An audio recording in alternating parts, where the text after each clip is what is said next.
আর এই পরিস্থিতির মধ্যে কি পাকিস্তান যুদ্ধের প্রস্তুতি নিচ্ছে? ভারতের প্রত্যাঘাতের আশঙ্কায় ইসলামাবাদ জল্পনা বাড়িয়ে দিয়েছে পাক সাংবাদিক হামিদ মিরের টুইট। গতকাল রাতে তিনি টুইট করেছেন, ইসলামাবাদের আকাশে উঠছে এক F-16 বিমান। এই টুইট করার পরই ফের টুইট করেন হামিদ মির। ফের লেখেন, উদ্বেগের কিছু নেই, পাক বাহিনী যে সদা সতর্ক ও লড়াইয়ের জন্য প্রস্তুত। ইসলামাবাদের সাধারণ মানুষকে আশ্বস্ত করতে এই উদ্যোগ। উরি সেনা ঘাঁটিতে হামলার পর ভারত পাক দ্বিপাক্ষিক সম্পর্ক এখন তলানিতে। রোজই দুপক্ষের মধ্যে বাকযুদ্ধ চলছে। এমনকি রাষ্ট্রসংঘের মঞ্চেও দাঁড়িয়ে পাক প্রধানমন্ত্রী কাশ্মীর ইস্যুকে হাতিয়ার করেছে ভারতের বিরুদ্ধে। তারপরই পাক সাংবাদিকের এই টুইট রীতিমতো জল্পনা বাড়িয়ে দিয়েছে আন্তর্জাতিক মহলে। কর্নেল সৌমিত্র রয় রয়েছেন আমাদের সঙ্গে এই মুহূর্তে টেলিফোন লাইনে। কর্নেল রয়, আপনাকে স্বাগত 24 ঘন্টায়। কি মনে হচ্ছে, এই মুহূর্তে কি একটা যুদ্ধের পরিস্থিতি তৈরি হচ্ছে সীমান্তে?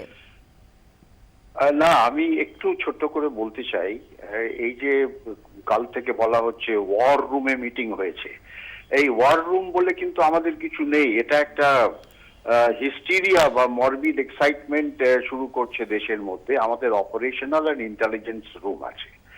আচ্ছা, এবারে দেখলাম বেশ কিছু চ্যানেল গতকাল তারা গ্রাফিক্স দিয়ে ঢাক ঢোল পিটিয়ে এই সমস্ত ওয়ার রুমে কি ঘটনা ঘটেছে না ঘটেছে সেগুলো প্রচার করছে।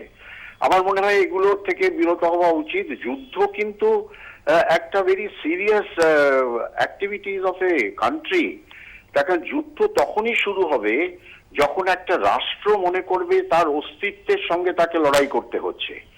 যুদ্ধ ইজ নট এ, আজকালকার আধুনিক কালের যুদ্ধ এই ধরনের ঢাকঢোল পিটিয়ে কিন্তু হবে না। যেভাবে একটা হিস্টেরিয়া হচ্ছে দেশের মধ্যে, সেটা কিন্তু আমাদের পক্ষে খুব একটা হানিকর।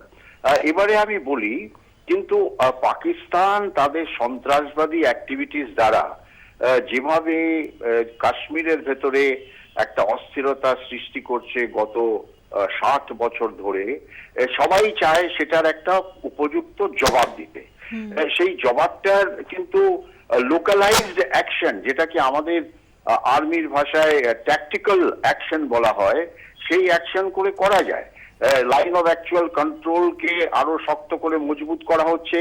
লাইন অফ অ্যাকচুয়াল কন্ট্রোলের ওপারে পাক অকুপাইড কাশ্মীরে যে সমস্ত সন্ত্রাসবাদীদের ক্যাম্প বা অ্যাক্টিভিটিস যেখান থেকে তারা করছে, লঞ্চ প্যাড করছে, সেগুলোকে আমাদের দেশ থেকেই ডিস্ট্রয় করা যায়।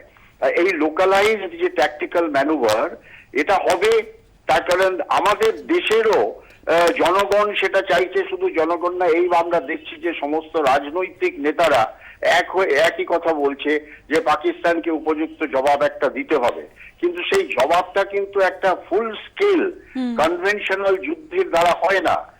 আধুনিক কালে একটা রাষ্ট্রের অস্তিত্বকে শেষ করা যায় না।